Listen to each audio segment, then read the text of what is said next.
Apa bisa sih kamu menjayakan Islam, memenangkan Islam dengan perilaku-perilaku yang tidak Islami? Kan banyak sekarang gitu. Itu kan kontradiksi namanya. Kalau akal sehatnya jalan, harusnya nggak begitu.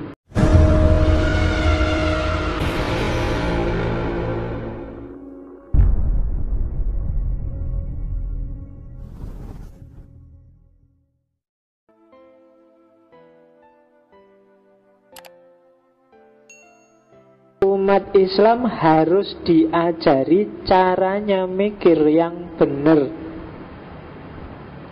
Kenapa banyak konflik di dunia Islam sejak zaman Farabi bahkan sampai hari ini? Karena banyak yang tidak bisa mikir secara benar. Kalau yang bayani dan irfani banyak, wali-wali banyak, ahli fikih, ahli tafsir banyak. Cuma jarang yang pinter berpikir secara logis demonstratif. Sama-sama rasional itu biasanya jarang konflik. Yang sangat mudah konflik adalah ketika orang berpikir bayan. Jadi alasannya Farabi, argumentasi yang pakai logika itu konklusinya adalah kebenaran yang tidak butuh pihak yang lain. Kalau bayan itu kan berpikir dengan dasar teks, itu benar salahnya kan tergantung pihak lain, yaitu teks. Kalau irfan apalagi, kebenarannya irfan itu kan cross checknya kadang sama mursyid, sama wali, sama pengalaman batin. Nah, satu-satunya yang tidak butuh pihak lain itu logika. Jadi mikir kesimpulannya benar, itu sudah kamu gak butuh orang lain sudah. Tapi kalau nas itu kamu butuh dalilnya mana. Orang selalu begitu. Irfan juga begitu, tasawuf juga begitu. Biasanya terus kamu ikut aliran siapa, gurumu siapa kok kamu berani kayak gitu. Di dalam irfan biasanya gitu. Makanya sufi itu kan gak boleh kalau gak ada gurunya kan. Kamu gak boleh ngarang sendiri, harus ada. Itu torekot-torekot kan selalu begitu. Dan itu bagi Farabi sumber konflik. Untuk bisa mengatasi, harusnya semua umat Islam bisa berpikir jernih. Akalnya harus jalan. Kalau kamu lihat tiap hari sekelilingmu kan banyak perilaku-perilaku yang kontradiksi dengan kebenaran, dengan akal sehat. Apa bisa sih kamu menjayakan Islam, memenangkan Islam dengan perilaku-perilaku yang tidak Islami? Kan banyak sekarang gitu.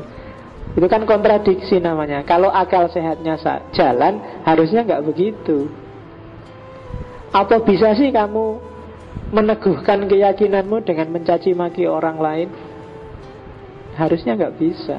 Sekarang kan banyak kan orang ribut menyalah-nyalahkan kelompok lain, golongan yang lain. Sebenarnya mereka yang ribut ngomong tentang kebenarannya orang lain, mempermasalahkan kebenarannya orang lain, itu sebenarnya jalur melingkar untuk menunjukkan bahwa sebenarnya dia belum yakin kebenarannya sendiri. Kenapa? Karena kalau orang sudah yakin, pengetahuannya sudah mantap, itu biasanya diam. Ya, aku wis ngerti kok. Terserah yang lain mau apa, menurutku sudah benar ini. Tapi kalau kamu masih ribut dengan kebenarannya orang lain, itu sebenarnya kamu ingin membuktikan bahwa aku itu yang benar, kamu yang salah. Masih butuh bukti-bukti. Tapi orang yang sudah yakin gak butuh lagi bukti. Jadi orang yang suka nyalah-nyalahin orang lain, itu biasanya dia belum yakin dengan kebenarannya sendiri. Maka ketika kamu ada gairah untuk menyalahkan yang lain, coba cepat-cepat kembali ke dalam. Aku benar gak sih kok sudah berani mau menyalah-nyalahkan yang lain? Karena itu biasanya kamu sendiri belum yakin dengan kebenaranmu. Maka kamu butuh bukti bahwa orang lain salah. Kenapa kamu tidak berani nyari bukti bahwa kamu yang benar? Karena mungkin kamu agak ragu dengan kebenaranmu sendiri. Maka dibandingkan capek-capek mencari kebenaranmu, terus kamu lebih cepat nyari kesalahan. Karena nyari kesalahan itu gampang dibandingkan membuktikan kebenaran. Kalau nggak percaya, coba kamu jajal sendiri kebenaranmu. dibandingkan misalnya kamu apa wis, lembagamu apa hari ini? NU, Muhammadiyah, PMII, HMI, PDI, Gerindra apa? Dibandingkan nyari apa sih bagusnya PDI, misalnya kamu PDI agak susah, lebih enak apa sih jeleknya Gerindra, kan gitu. Lebih cepat kan gitu. Dibandingkan nyari apa sih sebenarnya keistimewanya NU, itu lama. Lebih cepat apa sih kejelekannya Muhammadiyah, kan lebih simpel itu. Apa dosanya Wahabi, lebih cepat daripada apa sih keunggulannya Ahlussunnah wal Jamaah. Dan ini logika sebenarnya. Makanya katanya Farabi, mbok akalmu yang sehat. Apalagi yang masih muda, akalnya sering tidak nyambung. Banyak wis ya kamu yang akalnya tidak sehat itu kan. Kamu ngerti sebenarnya itu tidak pas, tidak sehat, keliru, tapi yo tidak apa-apa lah, masih muda. Argumenmu kan selalu begitu. Banyak hal yang jelas kamu ngerti itu salah, tapi yo tidak apa-apa.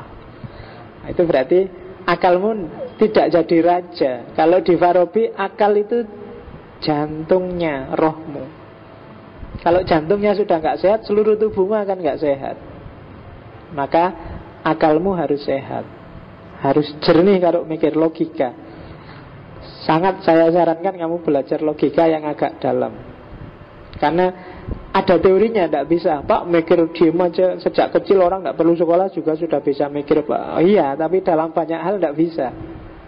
Itu yang bikin kamu hari ini gampang ditipu orang. Kalau lihat TV gampang ikut karena akalmu tidak kritis.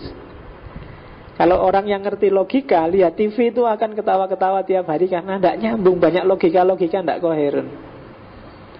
Apalagi kalau lihat film, wah kamu mesti sering lucu kan, logikanya nggak masuk sama sekali.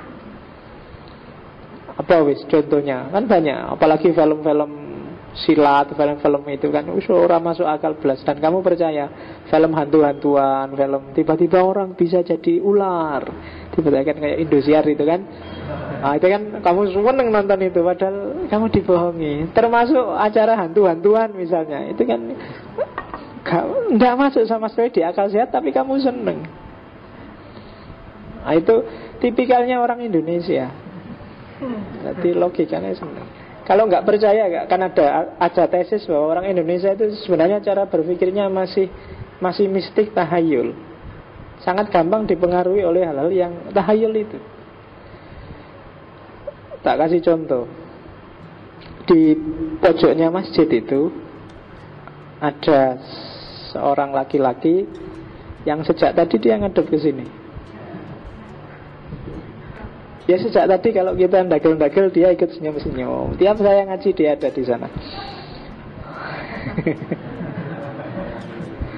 Ayo, saya ingin ngecek kira-kira nanti malam kamu di situ sendirian berani nggak?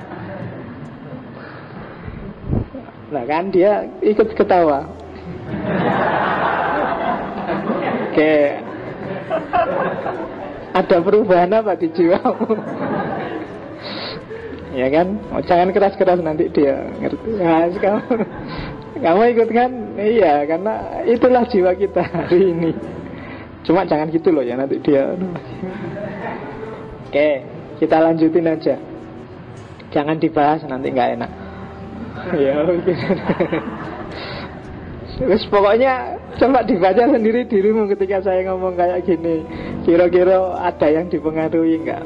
Dan itu yang dipakai oleh TV. Kamu mentelengi itu, perhatikan suara berikut. Aduh, memangnya suara di mana-mana. Kok waktu itu aja kamu perhatikan suara. Coba waktu kayak gini, banyak suara dan kamu cuek aja kan? Enggak kamu cermati, tapi begitu lihat TV dunia lain ada suara glodak gitu aja kamu, oh mesti ada apa-apanya itu, alah. Dan itulah kita orang Indonesia, khas, unik.